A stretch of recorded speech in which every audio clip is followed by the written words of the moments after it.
and such a phenomenal live band. Do you feel a big difference between the creative processes of the studio and the going on the road? Is it a night and day thing?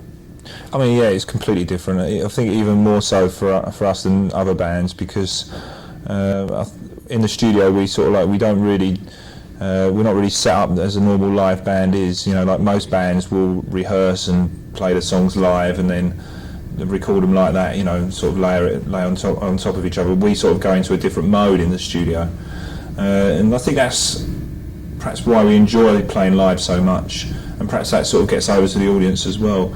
We've always prided ourselves on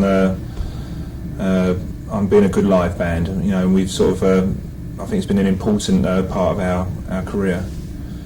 And I would imagine the connection, the immediate feedback is obviously something that everybody talks about being a fabulous part of the whole live experience. Talk a little bit about the video and the album, the live album that's coming out. You're doing every song on the new album. But it's quite strange because it's not like a proper live album, because we did that a few years back with 101. This is actually the studio album, but with the live versions of the studio album. So it's quite. I don't think anyone's done it before. I've never heard of that before. How'd you go about choosing which performances from which? We songs? Recorded quite a few shows and just took the best performances basically. Uh-huh. So it's. I mean, the actual live video is a proper live concert video. We haven't done that for quite a few years. We didn't actually film the last tour, the Violator tour, which was a shame because that was a good tour. So really, we felt we had to do this one. That was recorded and filmed in Barcelona, Frankfurt, and a place in France, and we're pleased with that as well. So that's quite something good for the end of the year for the fans. Is it pretty much a straight ahead, just look at the performances, or do you take a little visual embellishments? No, I think we did that in 101. This is a sort of pretty much a straight concert film. Okay. We did more interesting thing with 101, and we was thinking about repeating or doing 101-2, the sequel, but no. In the end, we just decided we should really just try and capture the actual whole concert and just film it well. Uh-huh. Now these Los Angeles dates are the end of this leg of the tour. Yeah. Now what will you do? What will you do in the break between? I guess you have some gigs back in the UK before. Yeah, and we've got a couple of shows in Mexico City as well. Uh-huh. Then we have sort of 3 or 4 weeks off, and we're still going to prepare ready for some gigs next year. We're playing some quite interesting places. So we're playing South Africa, tour of South Africa, which I don't think many bands have done. Have you ever been there? You've never No, I've never been there. No, and we're doing some gigs in the Far East and then South America. And if we're still feeling good, we're going to do a sort of a summer tour, just some one-off dates in the States to end it all, really.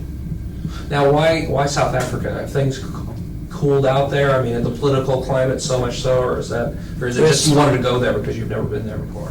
Well, we've always enjoyed going to. We went to Eastern Europe quite a few years before anyone else did, and it's the same with South Africa. The political climate has changed, and it's.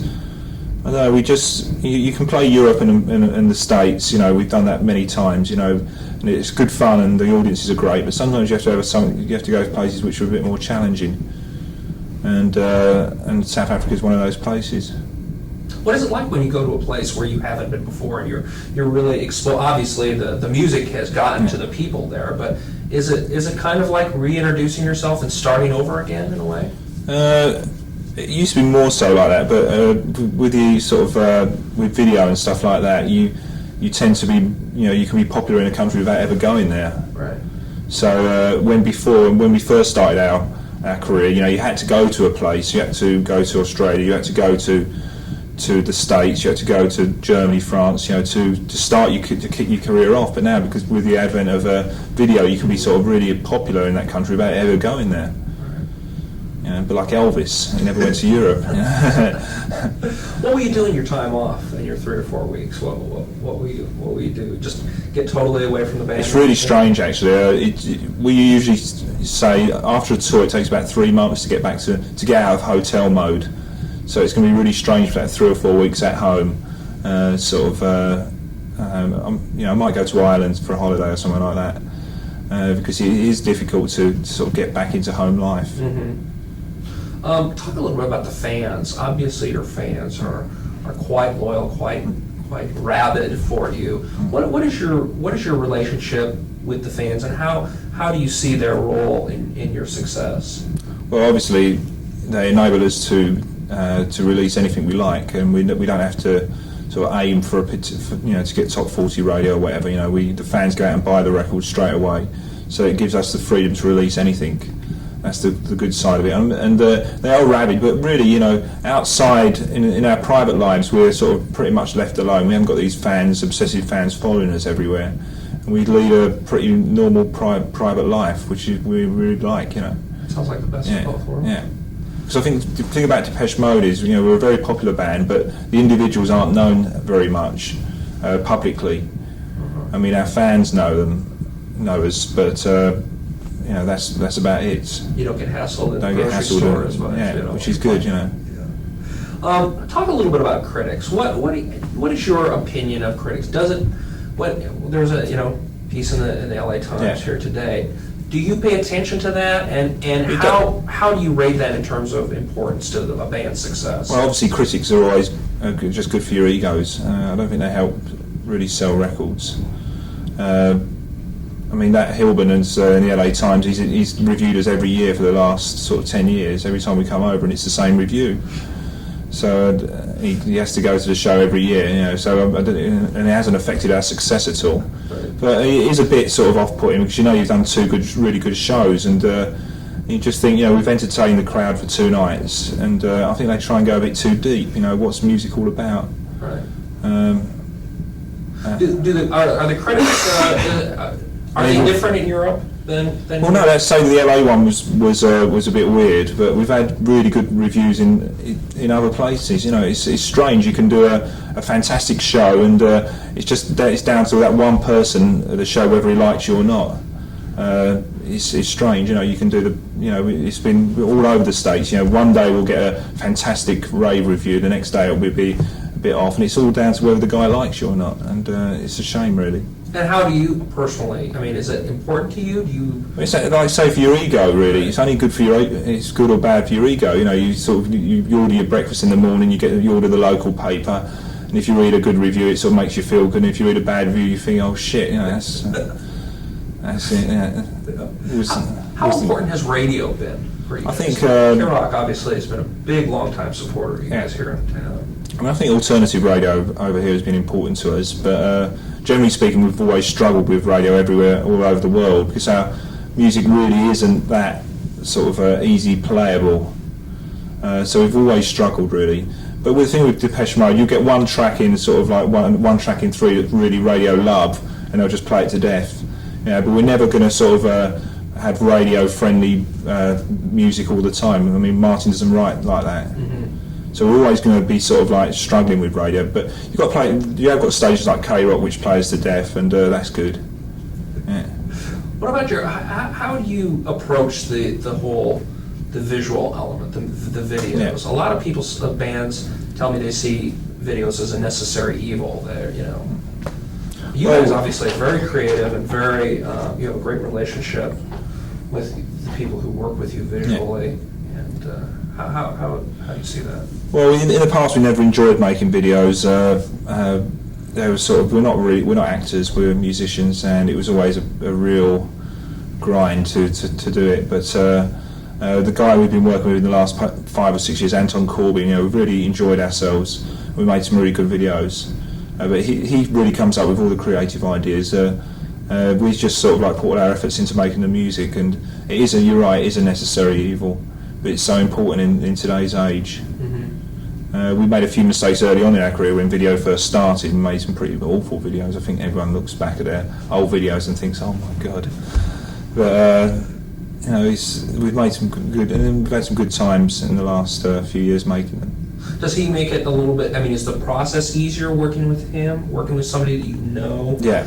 Time to time. I mean, he's in charge of all our visuals. Really, he does all our album covers now. He does all our photos and videos and everything, and it sort of gives us a visual continuity which we like. Mm-hmm. And so he comes up with the concepts and everything, and do you guys have and he's involved with into that? He's involved with the songs right at the beginning when we give him the demos and everything, and so by the time we actually come up to making the video, he's really sort of been living with the song for quite a while. Talk a little bit about the themes of the music, how that has developed. I've heard comments, and before the Hilburn thing, I've heard other people talk about how the musical environment seems to have caught up to you guys. You guys were talking, doing the dark, brooding songs about alienation for a long time. Now it seems like the rest of music has caught up and is also doing that. How do you react to that, or do you react to that? I think it's true to say that a few years back we were out on our own, really, and perhaps bands have sort of they sort of compared U2 to us, as if we were trying to be like U2 almost. But most people I've spoke to, and most critics, feel that U2 have actually changed their music to sort of almost like to be like us almost, And this new genre of bands like Pearl Jam, and perhaps they do like write about the darker sides of life, which we've been writing about for quite a while. Mm-hmm. So, but again, I think we've always tried to keep ourselves apart from everyone else, and we're trying to be different, and we'll continue to do that. Does that put pressure on you then to, constantly? You guys are always like pushing the envelope. I think it's always, we find it harder and harder to be creative, and I think it's the band. We won't be making as many records in the future. We've all, the band isn't everything to us now. We've got our families. We've got other interests, outside the band. And I think, as we're into our 30s, we haven't got as much enthusiasm as we had before for the project. We've got a lot of experience, and so it takes us sort of a longer time to sort of motivate ourselves to make another record. And I think that'll be the case in the next few years, because it's just harder to come up with new ideas all the time. How does a family affect one creatively? I think because when you're young, the band is everything, and you put everything into the band. But when you sort of suddenly have a family, you've got other responsibilities, and the band sort of has to come second. Mm-hmm. But how does it affect you? How does it affect your creativity as an artist? Does it then change your world perspective in terms of how you see? I think Martin, for instance. I think it's affected the way he writes songs, perhaps, and I think his childhood has sort of influenced him. I think you can see in the songs of this album it's a much more positive and uplifting album, and I think it sort of portrays the sort of mood he feels he's in, the sense of happiness. What is that like when you're working out the songs and you can kind of detect, we're going a little bit this way now, or we're going a little bit this way? Is it? It's quite. I don't know. The thing about Martin, he can come up with anything. It constantly surprises us. Yeah. So it's always great to sort of when he says, "I've got another few songs," and you sort of put it in the tape recorder and see what he comes up with. Is it still give you the same rush, playing the music? Yeah, definitely. The crowd. The live shows have been absolutely incredible on this whole tour, especially in America.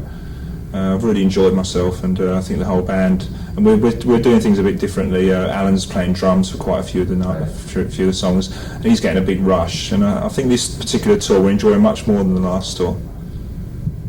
What do you get nervous still? No.